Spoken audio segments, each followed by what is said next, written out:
कैसे हैं आप सब। Welcome to kids learn with fun channel. Kids, आपको पता है ना अब कौन सा फेस्टिवल आने वाला है? दशहरा, राइट। और ये हम क्यों मनाते हैं, आज मैं आपको इसकी स्टोरी बताऊंगी। ओके किड्स, जय श्री राम। एक बार अयोध्या में राजा दशरथ राज करते थे। उनकी 3 रानियां थीं, जिनके नाम थे कौशल्या, सुमित्रा और कैकई। इनके 4 पुत्र थे, राम, भरत, लक्ष्मण और शत्रुघ्न। एक बार रानी कैकई ने राजा दशरथ की जान बचाई थी, इसलिए राजा दशरथ ने उन्हें 2 वरदान दिए। तब रानी ने राजा से 2 वरदानों में सबसे पहला वरदान मांगा अपने बेटे भरत को राजा बनाने के लिए, और दूसरा वरदान मांगा कि राम जी को 14 साल के लिए जंगल में भेज दिया जाए, वनवास में। रानी कैकई के वरदान सुनकर राजा दशरथ बहुत दुखी हो गए, क्योंकि वो राम जी को बहुत प्यार करते थे और उन्हें जंगल में नहीं भेजना चाहते थे।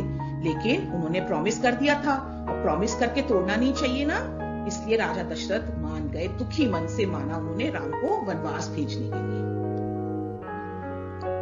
राम जी जब वनवास जाने को तैयार हुए तो उनकी पत्नी सीता ने जब सुना तो वो भी दुखी हुई और बोली, मैं आपके बिना नहीं रहूंगी, मैं आपके साथ चलूंगी। और उनके छोटे भाई लक्ष्मण भी उनके साथ जाने को तैयार हो गए।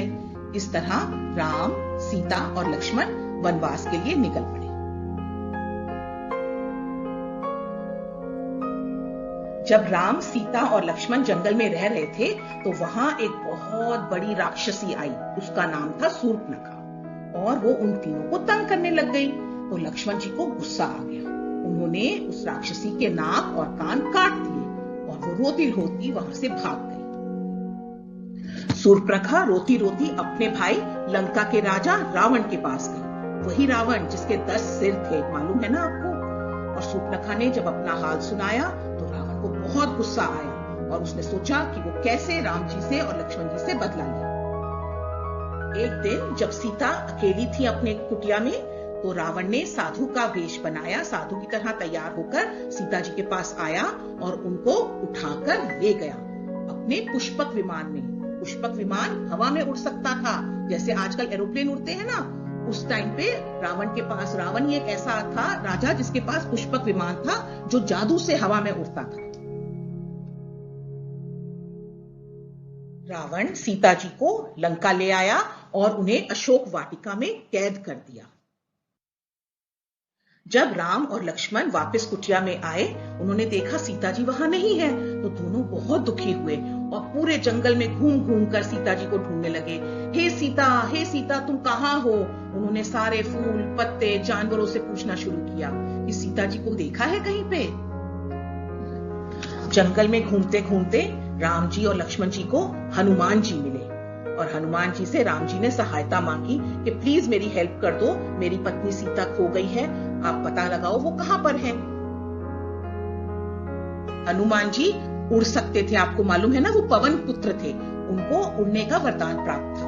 तो हनुमान जी उड़ कर गए और उन्होंने देखा कि लंका में सीता जी अशोक वाटिका में कैद हैं।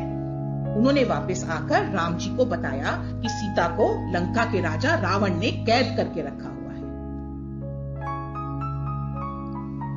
जब राम जी को यह पता चला कि सीता रावण की कैद में है, तो उन्होंने हनुमान जी से कहा कि आप अपनी वानर सेना को तैयार करिए और हम रावण से युद्ध करेंगे। तो हनुमान जी ने अपनी पूरी वानर सेना को साथ लिया और राम और लक्ष्मण के साथ लंका चले गए और रावण के साथ युद्ध किया। युद्ध मतलब लड़ाई, ठीक है।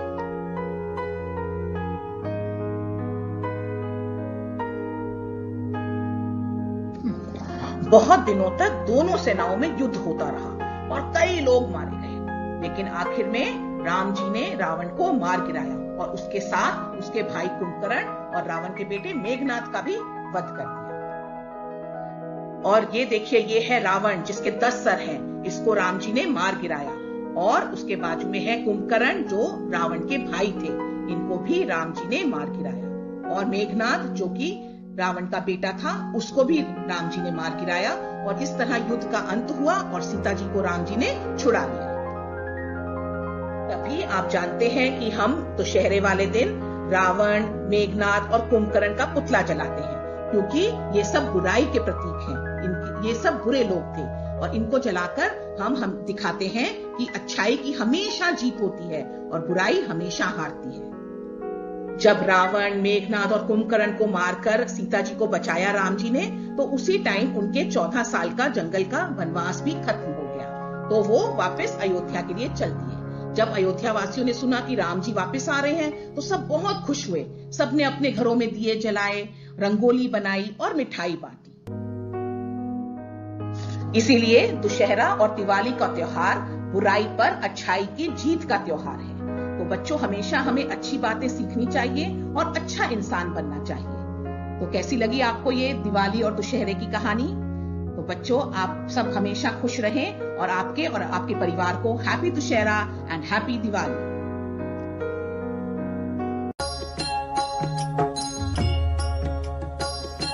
Thanks for watching. Please like, share and subscribe.